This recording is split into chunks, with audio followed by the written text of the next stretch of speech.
오늘은 하나님을 경험합시다. 네 번째 시간입니다.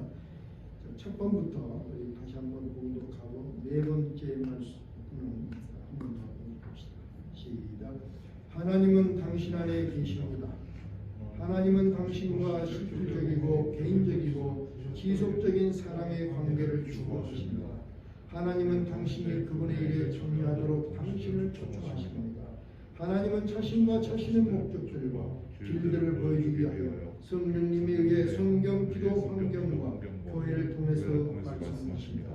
하나님의 부르심은 항상 당신을 믿음의 갈등으로 몰아넣고 결단과 그에 따른 행동을 요구합니다. 당신은 하나님의 역사에 참여하기 위해서 당신의 인생을 하나님 때에 맞게 적용해야 합니다. 당신이 하나님께 순종하고 하나님이 당신을 통해서 그분의 일을 성취시킴으로 말미암아 당신은 경험으로 하나님을 알게 합니다. 4번 한번 다시 합시다. 하나님은 자신과 자신의 목적들과 길들을 보여주기 위하여 성령님에 의해 성경, 기도, 환경과 교회를 통해서 말씀하십니다. 아멘. 주님의 성령 전하십시다. 주님의 성령 지금 이곳에 임하소서.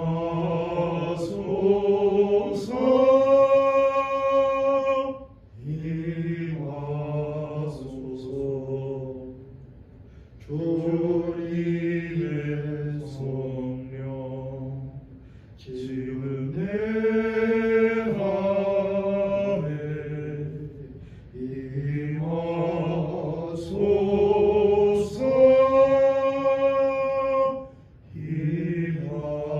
임하소서. 할렐루야.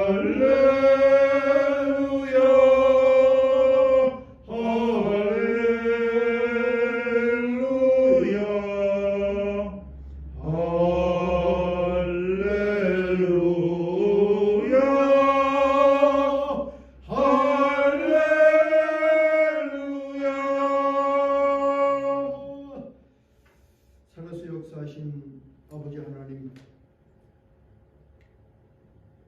우리 안에 들어오셔서 우리와 함께 하시길 기뻐하시는 성령님, 말씀으로 생명수가 되어서 우리를 새롭게 하고 골수와 저 영혼 깊은 곳까지 새롭게 하시는 우리 아버지 하나님의 놀라운 역사가 오늘 우리 안에 임재하기를 소망합니다.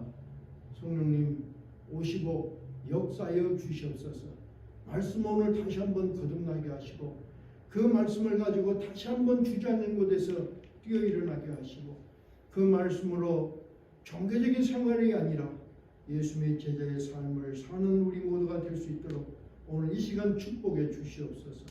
부정한 종은 십자가 뒤에 가려주시고 아버지의 생명의 말씀만 전하게 하옵소서. 우리 주 예수 그리스도를 무지하며 간절한 마음으로 기도하여 싸움나이다.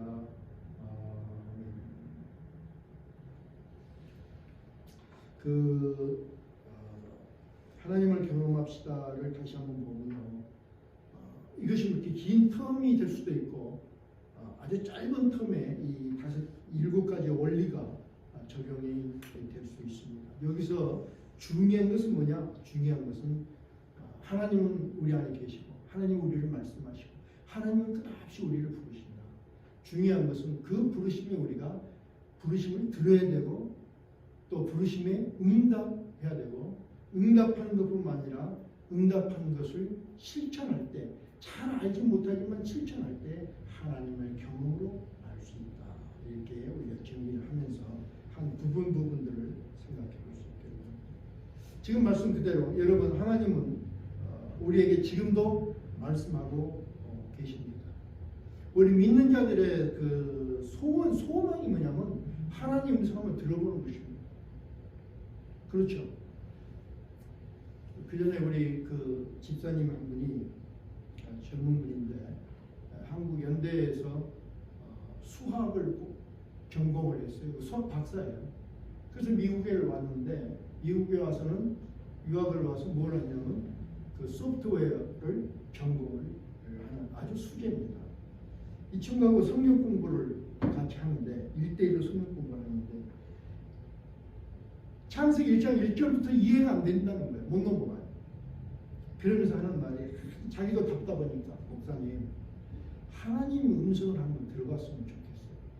그러면 하나님이 지옥을 가면 난 지옥 음성만 들으면 지옥이라도 가겠습니다. 그래서 내가 하는 말이 가만히 있는데 하나님이 야 누구야 너 이렇게 부르겠느냐. 말씀을 보면 그 말씀 안에서 하나님의 음성을 들을 수 있다. 참 그게 이해가 안 된다는 거예요. 그리고 또 하는 말이 그때 2살 먹은 어린 딸이 있었는데 막내딸인데 너무너무 이 막내딸을 이뻐하는 그러면서 하는 말이 목사님 이놈 이쁘죠? 너무 이쁘네. 그랬더니 얘는 하나님이 하늘에서 떨어진 천사예요. 그 옛기 사람 무식해도 그렇게 무식하니까 하나님 음성을 못 듣지. 왜요? 여러분 하늘에서 떨어진 천사는 누굽니까? 어? 하늘에서 떨어진 천사는 누구죠? 어? 아니 대답이 없어요. 하늘에 떨어진 천사가 귀신이죠. 악령들 아닙니까? 모르니까 이 딸이 너무 이쁘니까 하는 말이 하나님이 하늘에 주셨어. 이 말은 어떻게 하늘에서 떨어진 천사예요. 그 하늘에서 떨어진 천사는 귀신이야. 그랬더니 눈이 이만해지. 당장에 취소하겠습니다. 그래. 당신이 무식하니까 그래. 무식하니까 하나님 음성을 못 듣는 거야. 하나님 당신에게 말씀하고 있어. 이때부터 이 친구가 작심하고 성경 공부를 하더라고. 그래서 이런 그 예화가 하나가 있습니다. 똑같이 어떤 사람이 하나님의 음성을 너무나 듣고 싶었어요. 그런데 하나님의 음성을 들을 수가 없어요. 그러던 중 목사님이 설교 중에서 여러분 하나님의 음성을 듣고 싶습니까? 그러면 성경을 보십시오. 그 성경은 당신에 대한 하나님의 음성입니다. 똑같이 이런 말씀을 하는 거예요. 그래서 정말 내가 하나님의 음성을 드려야 되겠다. 이렇게는 이제 결심을 하고 하나님 앞에 하나님 나에게 말씀해 주십시오. 성경을 보겠습니다. 그렇게 간절히 기도를 하고 성경을 처음부터 보는 게 아니라 성령님이 인도해 주십시오 하고 성경을 쫙 폈더니 마태복음 27장 5절이 나오더래요. 그 마태복음 27장 5절 보니까 어떤 말씀이냐면 유다가 은을 성소에 던져놓고 물러가서 스스로 목매어 죽은지라. 이 말씀이에요.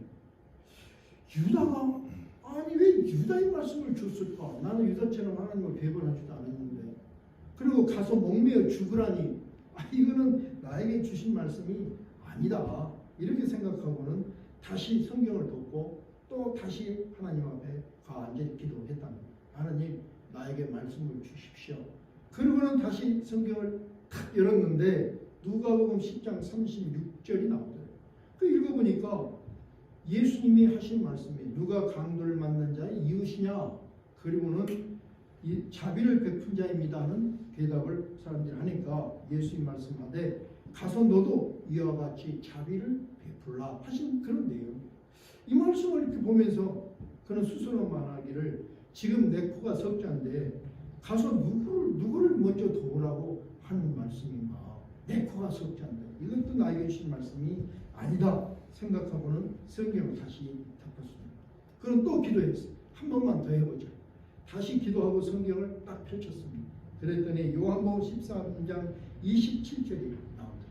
그 다시 한번 정신을 차리고 이제 읽어봤습니다. 그랬더니 무슨 말씀이냐면 조각을 받은 후 곧 사탄이 그 속에 들어간지라 이에 예수께서 유다에게 이르되 네가 하는 일을 속히 하라. 사탄이 그 요한에게 들어가는 그 유다에게 들어가는 그런 내용의 말씀이니까 너무너무 실망을 하고는 성경을 덮어버렸다 하는 그런 예화가 있습니다. 이와 같이 많은 사람들은 많은 성도들은 하나님의 음성을 듣고 싶어합니다.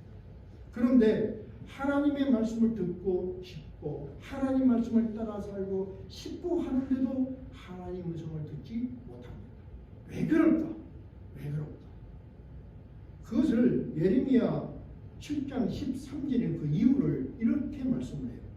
말씀하기를 예레미야 7장 13절입니다. 내가 너에게 새벽부터 부지런히 말하여도 너희가 듣지 아니하였고 내가 너희를 불러도 대답하지 아니하였다. 이 말씀입니다.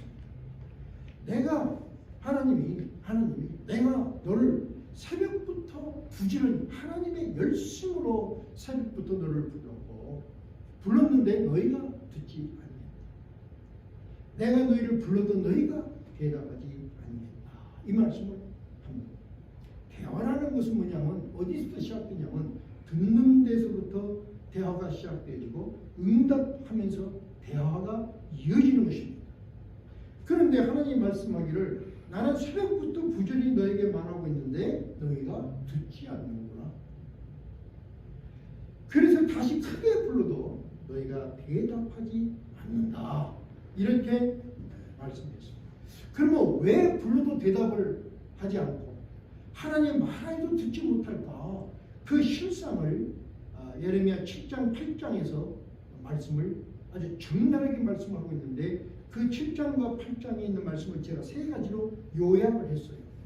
다시 말하면 이스라엘 백성들이 신앙생활을 해요. 그런데 신앙생활은 그들의 실상은 어떤가? 실상. 그래서 왜 하나님의 음성을 듣지 못하는가를 말씀하고 첫째는 뭐냐면 이런 말씀을 해요. 너희는 도둑질하고 살인하며 간음하고 거짓 맹세하고 바르게 분양하며 알지 못하는 신들을 쫓는 생활을 하면서 성전에 와서는 제사를 드리며 우리는 구원을 얻었다고 하니 이 성전이 너희들 눈에는 도적의 굴혈로 보이느냐 이렇게 책망을 했어요. 다시 말하면 성경에 나온 이스라엘 백성들의 실생활은 어떤 거냐? 세상 속에 취해 있고 우상에 취해 있는 아주 취해 있는 그런 삶을 살다가 성전에 나와서 우리가 구원받았다, 우리가 하나님의 백성이라고 말하는 그들에게 니들 눈에 도대체 이 성전이 뭐냐? 성전이 강도의 불륜이냐? 이렇게 진찰을 합니다. 두 번째는 뭐냐면 너희는 그러면 어떻게 그렇게 세상 속에 빠져있는 가장 큰 것이 뭐냐? 보니까 너희는 열심으로 우상을 숭배하고 있다. 이 말씀을 다시 한번 합니다. 지금 여기는 뭐냐면 이스라엘 백성이 여기가 어디냐면 하나님이 약속해 주신 가나안 땅입니다. 가나안 땅에서 살고 있어요. 가나안 땅은 하나님이 주신 축복의 땅이요 언약의 장소입니다. 지금 하나님이 주신 축복의 땅에서 살고 있고 언약의 장소에서 언약간에 살고 있는 그들은 하나님의 축복과 언약을 받았음에도 불구하고 전력을 다해서 하나님을 섬기는 것이 아니라 전력을 다하여 우상을 숭배하고 있다 하고 그들의 생활의 내면을 다시 한번 지적합니다. 그리고는 세 번째는 실로에 가서 보라 이 말씀을 해요. 이 여기서 실로는 뭐냐면은 가나안 정복 이후부터 엘리 제사장 시대까지 하나님의 성막과 법궤를 모셨던 장소가 이 실로입니다. 그런데 지금 그 실로는 어떤 상태냐면 이 법궤는 블레셋인들에게 뺏겨버렸고 그 실로는 폐허가 되어 있는 곳이 지금 실로입니다. 그 폐허된 실로에 가서 법궤가 없는 성막, 폐허가 된 성막을 보고 앞으로 너에게 일어날 일들을 생각하라 이렇게 권고의 말씀을 주신 것이 이 예레미야 7장 8장에 있는 내용이에요. 다시 말하면 오늘 교회에 나와서 하나님을 찾고 하나님의 음성을 듣고자 말하는 그들의 실생활을 우리가 이 세 가지 가지고 한번 표현해 볼 수 있습니다. 그리고는 결론을 하신 말씀이 뭐냐면 너희는 내 말을 들으라. 다시 한번 말씀합니다. 너희는 내 말을 들으라. 내 말을 듣고 너희가 진심으로 나를 찾고 찾으면 나를 만날 것이다. 다시 희망의 말씀을 줍니다. 진심으로 내 말을 듣고요. 그냥 내가 하나님을 찾는 것이 아니라 하나님의 말씀을 듣고 그리고 그 들은 말씀에 근거해서 나를 찾고 찾으면 나를 반드시 만날 것이다. 하나님의 언약의 말씀을 주셨습니다. 자, 우리 생각해 봅니다. 너희는 내 말을 들으라. 내 말이에요. 내 말을 들으라. 여기서 하나님은 이 신학적으로 우리가 이 하나님의 말씀으로 계셨다는 이 뜻을 좀 분명히 이해를 했을 때 하나님의 말씀, 또 말씀이 하나님이다, 이것을 우리가 이해해 볼 수 있고 그 말씀을 하나님의 말씀으로 들을 수 있습니다. 우리가 아는 것처럼 요한 사도가 이렇게 해석을 합니다. 태초에 말씀이 계시니라. 이 말씀이 하나님과 함께 계셨으니 이 말씀은 곧 하나님이시라. 이렇게 요한복음 1장 1절에서 증언하고 있습니다. 여기서 말하는 태초는 아르게인데 이 아르게는 시간의 이전, 역사의 이전, 다시 말하면 영원을 말하고 있습니다. 영원 전부터 말씀으로 계셨다. 이 말씀이 로고스인데 하나님의 인격, 하나님의 신성을 말씀하고 있습니다. 다시 말하면 영원 전부터 말씀으로 계셨다. 그것은 시간이 존재하기 이전 영원 전부터 말씀이라는 소통할 수 있는 인격으로 계신 그 분을 지금 설명하고 있습니다. 하나님은 그 말씀으로 만물을 창조하셨어요. 다시 말하면 하나님의 인격으로 만물을 창조하셨어요. 우리가 아는 것처럼 말씀으로 창조하신 창조의 사건들을 창세기에서 기록해서 보여주고 있습니다. 두 번째로 이 요한복음에서 말씀을 뭐라고 설명을 했냐면 이 말씀에는 생명이 있다 그랬어요. 말씀은 하나님이기 때문에 그 안에 참 생명이 있어서 그 생명은 삶과 죽음을 가르는 생명의 힘이 이 말씀 안에 있다 하는 것을 우리가 생각해요. 그런데 이 말씀을 14절에 보니까 이 말씀이 다시 말하면 영원전부터 말씀으로 계셨던 하나님이 육신이 되어서 다시 말하면 인간의 모습이 되어서 우리 가운데 우리 삶 속에 오셨는데 그분을 보니 하나님의 영광과 은혜와 진리가 충만한 참 하나님이었다. 이렇게 신학적으로 정리를 하고 있습니다. 이것을 신학적으로 여러분이 정리를 하는 것이 여러분 마음속에 이해가 될 수 있기를 주님의 이름으로 먼저 축원을 드립니다. 이렇게 말씀으로 오셨고 말씀으로 세상을 창조하시고 말씀으로 소통하신 그 하나님은 지금도 말씀하고 계십니다. 히브리서 1장 1절에 이렇게 말씀합니다. 옛적에 선지자들로 여러 부분과 여러 모양으로 우리 조상들에게 말씀하신 하나님이 지금 우리에게도 말씀하고 계신다. 이렇게 말씀합니다. 다시 말하면 어떻게 말씀하고 계셨는가? 하나님을 경험하는 이 네 번째에서 이렇게 설명합니다. 하나님은 자신과 자신의 목적들과 길들을 보여주기 위해서 성령님 위에 성경, 기도, 환경과 교회를 통해서 당신에게 말씀하신다. 우리에게 말씀하시는데 많은 조상들의 말씀, 여러 모양으로 말씀하신 하나님이 지금도 우리에게 성경과 기도와 환경을 통해서 또 하나를 더 보탠다면 사건들을 통해서 우리에게 계속 말씀하고 계신다. 이렇게 우리가 이해해 볼 수 있습니다. 그렇다면 한번 실제로 성경에 기록된 사건들을 보면서 하나님은 어떻게 말씀하시는가, 이 원리대로 어떻게 말씀하시는가를 우리가 한번 살펴보고 이해를 해보고 이것을 우리 생활 가운데 한번 적용해 볼 수 있기를 바랍니다. 오늘 세 사람을 한번 소개를 해보려고 하는데요. 베드로와 고넬료의 사건 그리고 야곱의 사건을 통해서 하나님은 어떻게 말씀하시는가 이것을 한번 들어봅시다. 그리고 말씀을 들은 사람들의 반응은 어떤 반응을 했는가 한번 봅시다. 고넬료와 베드로 사건인데 먼저 고넬료는 이방인입니다. 이방인. 이탈리아 군대 백부장입니다. 그런데 이 사람은 어떤 사람이냐면 경건한 사람이었어요. 경건한 사람. 혼자 경건한 사람. 하나님의 말씀이 임한 사람이에요. 하나님의 말씀을 들은 사람이에요. 어떤 사람이 이 말씀을 들을 수 있는가를 소개하고 있습니다. 이 사람은 경건한 사람입니다. 온 가족과 함께 하나님을 경외하는 사람입니다. 백성을 많이 구의한 사람입니다. 다시 말하면 그는 신앙을 생활 속에서 그대로 전개하는 생활 속에서 활동하는 신앙이었다. 그것이 구제되는 것이 하나님께 인정되었다고 했어요. 뿐만 아니라 고넬료는 기도하는 사람이었다. 이렇게 소개하고 있습니다. 이 고넬료가 습관대로 기도하던 어느 날 오후 3시경에 천사의 음성을 듣습니다. 기도하는 중에 천사의 음성, 하나님의 음성을 들었다. 기도가 나옵니다.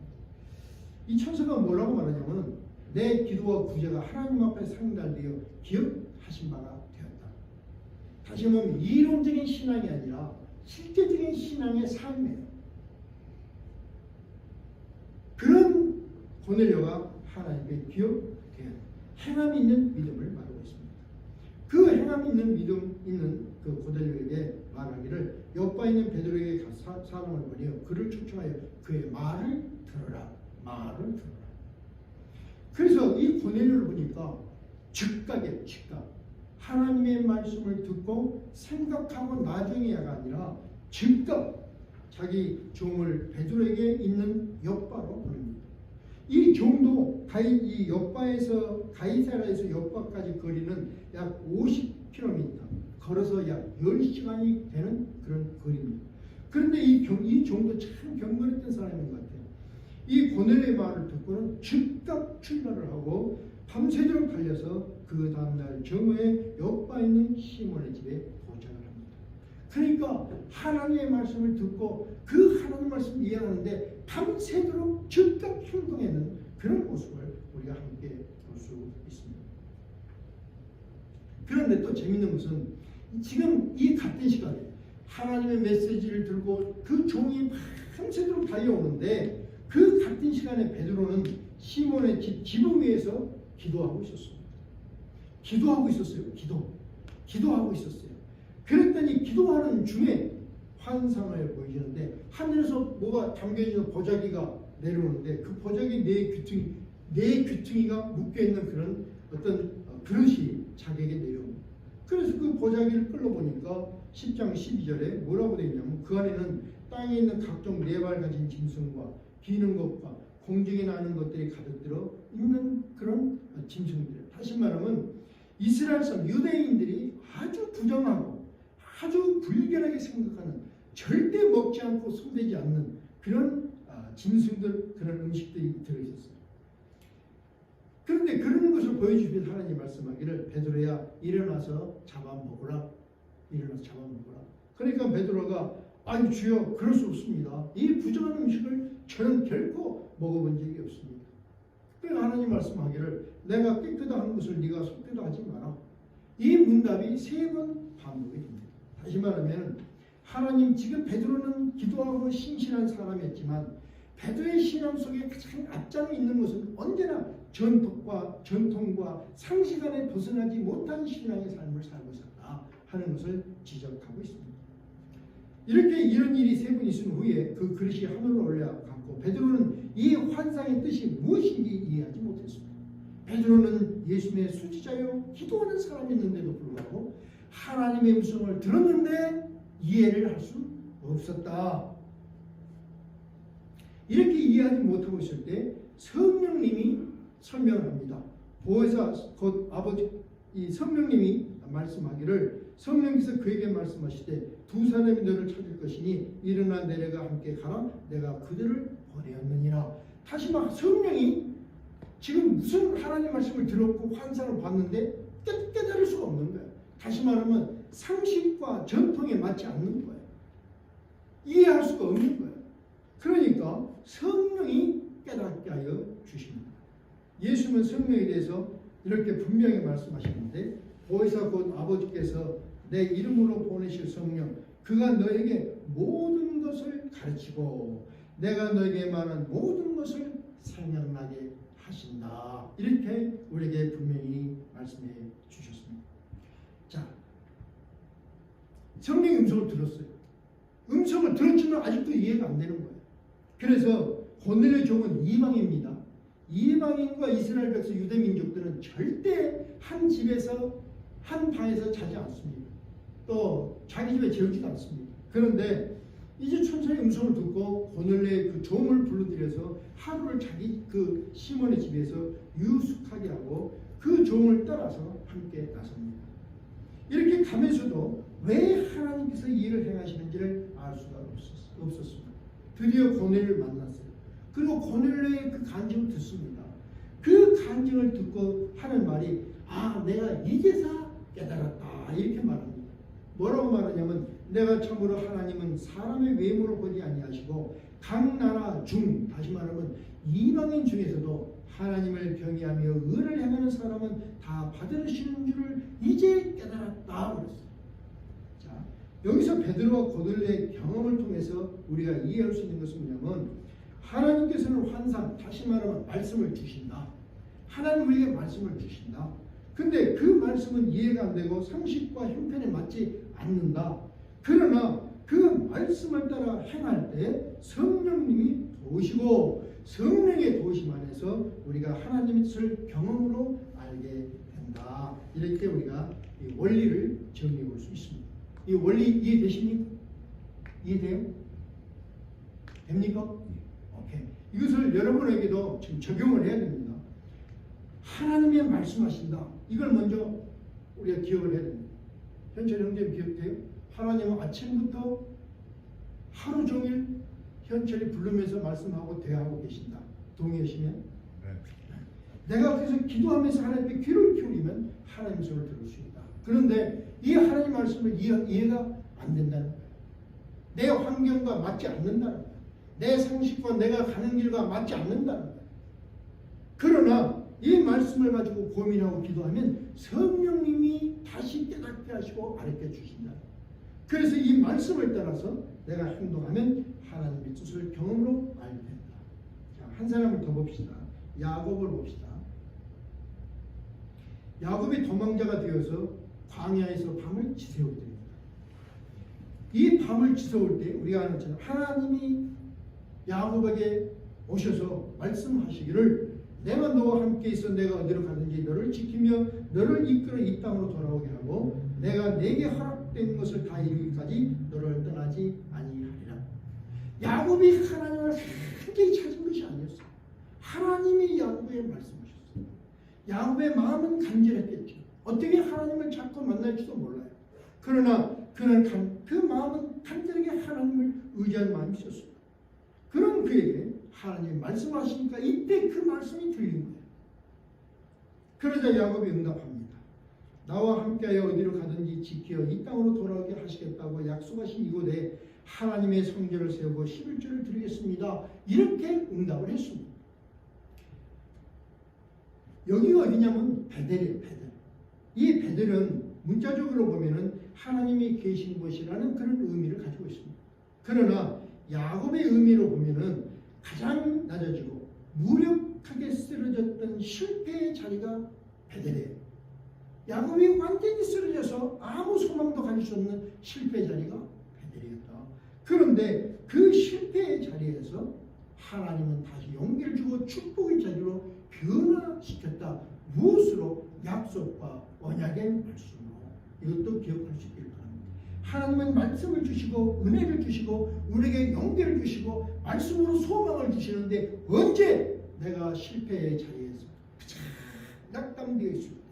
내 마음이 정말 하나님께 온전히 의지하고 하나님의 음성을 기다릴 때 하나님은 말씀하시고 그 말씀을 통해서 실패의 자리에서 일을 쓸 수 있도록 도우신다. 이것도 원리입니다.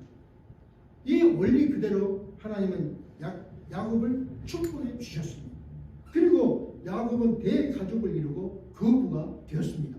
그런데 인간은 문제가 여기 있어요. 베델의 약속을 잃어버렸어요. 하나님 주신 축복을 잃어버렸어요. 세상에 열심히 살다 보니까 눈앞에 있는 현실에 충실하다 보니까 하나님이 자기 약할 때 맞아졌을 때 말씀으로 언약을 주셨는데 그 언약을 잃어버렸어요. 그 시간이 20년이에요. 그런 야곱에게 하나님이 다시 말씀했는데 뭐라고 말씀했냐면 베델로 올라가라. 다시 말씀으로 일깨워 줬습니다.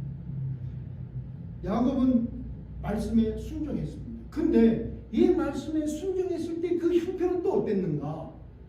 그 형편은 지금 삼촌집에서 시기와 질투 속에서 완전히 폰에 몰려 있습니다. 그래서 뭔가 돌파구를 찾아야 할 때 이때 하나님이 다시 말씀을 했고 아니 어쩌면 하나님이 계속 말씀을 했는데 그때서 야곱의 마음은 하나님 앞에 집중되어졌기 때문에 하나님 하신 말씀을 들을 수 있었다. 이렇게 해석하고 싶어요. 그러면 이 말씀에 순종했습니다. 삼촌집을 떠나 베델로 향했습니다. 베델로 가는데 세김이라는 곳에 도착을 했습니다. 이 세김이라는 곳은 아주 풍요롭고 아름다운 곳이었습니다. 그리고 이 세김에서 베델까지는 하루거리. 이제 그 목표가 하나님과 약속한 베델이 지금 하루만 더 가면 돼요. 잠깐 쉬겠다고 했는데 보니까 너무너무 아름답고 풍요로운 것이에요. 그래서 야곱은 베델로 가는 것을 잃어버리고 세겜에 머물렀습니다. 베델 하나님의 집이라고 했습니다. 세겜은 무슨 뜻이냐면 일부분이다 이런 뜻을 가지고 있습니다. 참 재밌어요. 세겜 일부분이다. 다시 말하면 야곱이 세겜에 머물러 버렸다. 이것은 뭡니까? 야곱의 신앙이 하나님의 전부가 아니라 지금 베델로 가야 되는데 하나님이 전부가 아니라 세겜의 신앙이 되고 말았어요. 다시 말하면 하나님은 야곱의 삶의 일부분이 되고 말았습니다. 그러던 어느 날 딸 디나가 강간을 당했습니다. 그러자 아들들이 세겜성 사람들을 속여서 전부 다 죽여버리고 가족들을 노략질을 했습니다. 하나님의 선민인데 이 선민이 어떻게 변했어요? 강도가 되었어요. 살인자들이 되었습니다. 집단 살인자들이 되었어요. 뿐만 아니라 세계성 사람들의 복수를 준비하는 복수가 닥치는 그런 절대절명이 되고 말았습니다. 20년의 수고가 물거품이 되는 그런 상황이 되었습니다. 이때 하나님이 또다시 말씀하기를 베델로 올라가라. 이 음성을 다시 듣습니다. 아니 하나님은 지금도 계속 야곱에게 세겜 있는 야곱에게 베델로 가라. 신앙을 회복하라고 말씀하셨어요. 그런데 그 말씀이 들을 수 없었어요.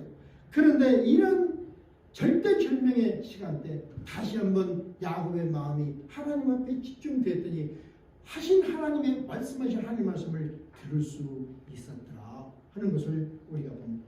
자, 베델로 올라가라. 여기에서 우리가 세 가지 의미를 찾아볼 수 있습니다. 첫째는 처음 은혜를 기억하라 하고 그런 의미로 우리가 생각해 볼 수 있습니다. 베델은 야곱이 하나님께 은혜 받은 것입니다. 그런데 세겜에서 머물면서 하나님의 사랑을 모두 잊어버렸습니다. 이 야곱에게 하나님을 만나서 감격했던 그 감격을 다시 기억하라고 말씀하고 있습니다. 사랑하는 성도 여러분 하나님을 처음 만났던 감격, 감사 오늘 이 시간 다시 한번 기억하는 여러분이 될 수 있기를 바랍니다. 이 성탄절이 다가옵니다. 정말 예수님의 대속의 그 은혜를 다시 한번 기억해야만 되는 줄 믿습니다. 둘째는 삶의 자리를 바꾸라는 거예요. 삶의 자리를 바꾸라. 삶의 자리를 바꾸라. 세겜은 살기는 좋은 것이었지 모르나 야곱의 신앙을 병들게 한 곳이었습니다. 그러므로 세겜을 떠나야 할 자리였습니다. 야곱에게 떠나야 할 자리를 과감하게 박차고 일어나라고 촉구하셨습니다. 떠나야 할 자리입니다. 내가 가진 환경을 바꿔야 됩니다. 영적으로 더 나은 자리로 바꾸는 결단 또는 생활 습관이 있어야 된다는 것을 우리가 생각합니다. 셋째로 바른 예배를 회복하라고 촉구했습니다. 베들로 올라가 단을 쌓아라. 이 말씀은 바른 예배자가 되라는 말씀입니다. 바른 예배자가 되라. 바른 예배자가 되라. 바른 예배를 통해서 세겜의 신앙이 베델의 신앙으로 변할 수 있음을 말씀하고 있습니다. 예수님이 오시는 날입니다. 여러분 메리 크리스마스가 무슨 뜻이라고 그랬죠? 메리는 무슨 뜻이라고 그랬죠? 즐거운. 크리스마스는요? 크라이스트 메스. 그렇죠? 메스가 무슨 뜻이라고 그랬죠? 예배. 그렇죠? 즐겁게 예수님을 예배하는 날이다. 그런데 25일 날만 예수님을 예배하느냐? 우리는 우리의 삶 자체가 예수님을 예배하는 삶이에요. 예배는 회복하라는 거예요. 교회 와서만 예배를 드리는 것이 아니라 우리의 삶 속의 예배가 회복이 되어야 내가 일부분의 신앙이 아니라 하나님이 나의 삶의 일부분이 되시는 것이 아니라 하나님이 나의 삶의 주관자가 되기 위해서는 내가 매일 삶 속에서 예배자가 되어야 돼요. 예배는 세 가지 요소가 있어요. 말씀이 있고 찬양이 있고 기도가 있는 거예요.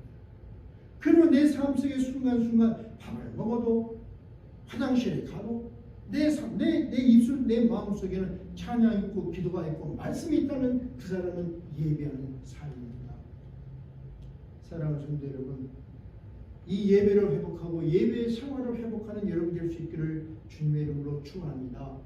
그래서 야곱은 말하기를 우리가 일어나 베델로 올라가자. 나의 환난 날에 내게 응답하시며 나의 가는 길에서 나와 함께 하신 하나님께 내가 거기서 단을 쌓으라 하노라. 나를 지키시고 인도하신 그 하나님 앞에 내가 이제는 예배자의 삶을 살겠다. 비로소 결단을 하는 그런 모습을 우리가 볼 수 있습니다. 자, 이 세 사람을 놓고 우리가 정리를 해봅니다. 하나님은 자신과 자신의 목적들과 길들을 보여주기 위해서 성령님 위해서 성경과 기도와 환경과 교회를 통해서 말씀하신다 했습니다. 하나님은 지금도 여러분에게 말씀하고 있습니다. 문제는 듣고도 야곱처럼 잊어버려서는 안 되는 것입니다. 하나님이 일부분이 돼서도 안 될 것입니다. 그러기 위해서는 어떻게 됩니까? 베드로와 고넬료처럼 하나님 말씀에 귀를 기울여야 합니다. 이해가 안 되고 상식과 형편에 맞지 않는다 해도 말씀대로 실천해야 합니다. 그러면 성령님이 여러분을 도와주시고 여러분은 하나님을 경험하게 될 것입니다. 하나님을 경험할 수 있는 여러분이 되시기를 축원합니다. 그리고 그 경험을 통해서 세겜의 신앙이 베들의 신앙으로 성장되어 주시기를 우리 주 예수 그리스도의 이름으로 축원합니다. 지금도 이른 아침부터 열심히 나에게 말씀하고 계시는 하나님, 이 하나님의 음성을 듣고 실천하고 경험하며 살리라 이렇게 다짐하고 해주는 예수 십자가 교회 성도님들 그리고 함께 동영상으로 예배 드린 모든 분들 위해 성부 성자 성령 하나님의 임마누엘 되심이 주어진 새로운 한 주간의 시간마다 그리고 사건마다의 말씀으로 함께 하옵시기를 우리를 대속하신 예수 그리스도 이름으로 축원드리옵나이다. 아멘.